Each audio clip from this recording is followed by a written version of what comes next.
Hello everyone. In this lesson, I'll show you how we model a cone in SketchUp. It's very simple. Just follow this step-by-step process. I'll use the line tool. The shortcut is L. Click where the center of my cone will be and point the mouse upwards. Remember, it's important to lock to the blue axis, which is for going up or down, the vertical axis. So on the keyboard, I can press the up arrow once and it will be locked. I want, for example, a cone 2 meters high. So 2, enter. To cut the line, spacebar. I'll also indicate what the radius of my cone is. So again, I'll click here at the corner, at the base, of the line. I'll point in a direction. Usually I'll take the red axis. And I'll put, for example, 1, enter. So for now, it's a line 2 meters high and 1 meter there on the red axis. And I'll close it. I'll take the line tool again and close my triangle. It's interesting that we can then select the C tool for circle. Click exactly on the tip here, always remembering to keep the circle in blue. I can also use the up arrow to lock it in blue. So I click, the size doesn't matter, I'll leave it any size here.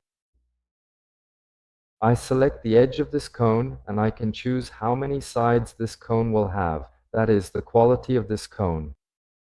If we go here to the Entity Info tab, it will have 24 sides.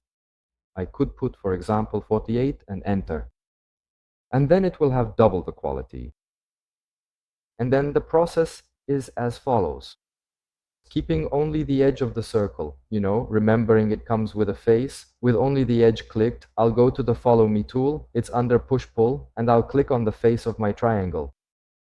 Simple as that. With that, I can delete, double-click and delete this circle. Remembering then that the quality of this cone depends on the number of segments the circle has. To check, I can go to the View tab, Hidden Geometry, and I can then see the number of sides, that is the quality. If I hit Ctrl Z and select my circle here again, I could put more segments. For example, 100 segments. Follow Me tool, and I click on the face. So now I have a cone with much more quality. The quality of the cone is always proportional to the size of the object. So the larger the object, it's always good to increase the number of segments. Once again, I'll go to View and turn off Hidden Geometry. And there we have our cone. I hope you enjoyed it, and I'll see you in the next lessons. Thank you very much.